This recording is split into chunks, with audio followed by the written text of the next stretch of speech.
6 goals, 2 red cards, 1 stretcher, and a full-blown brawl after the final whistle. This wasn't a football match. This was a war that happened to have a scoreboard. 18 June 2026. Vancouver, Canada, co-host of the biggest World Cup in history, walks into their second group game against Qatar. And by the time it ends, players from both sides are throwing punches at midfield, and one man is being wheeled off the pitch on oxygen. So, what actually happened in those 90-plus minutes? And why are people calling this the most violent 90 minutes of the entire tournament so far? Let's break it down. Here's the setup. Canada had just drawn their opener. Pressure was building.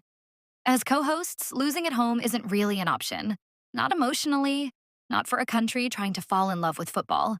Qatar, on the other hand, had actually grabbed a surprise point against Switzerland in their first game.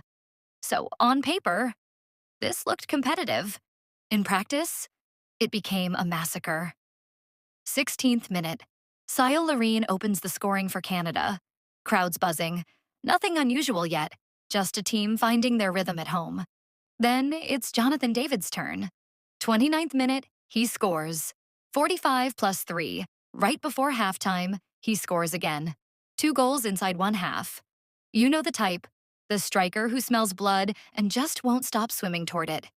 3-0 at the break. Comfortable. Controlled. This sounds simple. It isn't, because the real story hadn't even started yet. 51st minute. This is where the match stops being a football match. Qatar's Asim Madibo goes in on a tackle against Canadian midfielder Ismail Kone. Late. Reckless. Kone goes down, and he's not getting up. He's clutching his leg, screaming in pain, and within seconds, his own teammates are sprinting toward the sideline, waving frantically for medical staff. Here's where it gets interesting and dark. The referee initially shows Madibo yellow. Just yellow. But VAR steps in, reviews the challenge, and upgrades it to red. Cone is stretchered off the field, breathing through an oxygen mask, waving to a stunned crowd. And that wasn't even Qatar's first red card of the day. Homam Ahmed had already been sent off in the first half. So now Qatar isn't just losing. They're down to 9 men, on the road, in front of 60,000 fans who suddenly have every reason in the world to make them feel it. In theory, a 9-man team just tries to survive. In practice, Canada smelled blood too. 64th minute, Nathan Saliba, the guy who literally subbed on to replace the injured Cone, curls in a free kick to make it 4-0. And then he does something that says everything about how personal this got. He runs to the sideline, grabs a replica of Cone's jersey, holds it up, and points straight at the number 8. That's not just a celebration. That's a message. 75th minute, Qatar's own defender, Mohamed Manai, accidentally turns the ball into his own net trying to clear a shot. 5-0. At this point, you could almost feel bad for them. Almost. And then, stoppage time. Second half. Jonathan David completes his hat trick. 6-0, final whistle. You'd think that's the end of the story, right? Final score, headline written, everyone goes home. Nope, because after the whistle blows, both teams clash again, this time with no ball involved.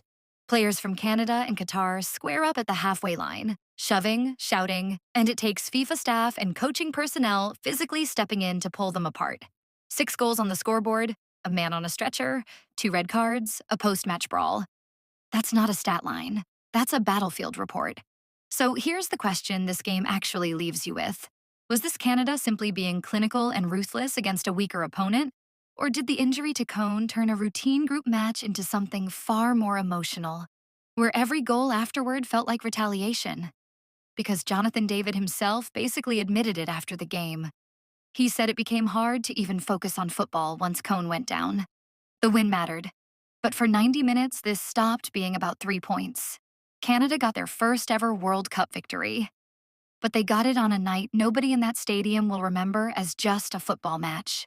If you want more World Cup 2026 breakdowns like this, the stuff stats sheets don't tell you, make sure you're subscribed because this tournament is just getting started and it's already this brutal.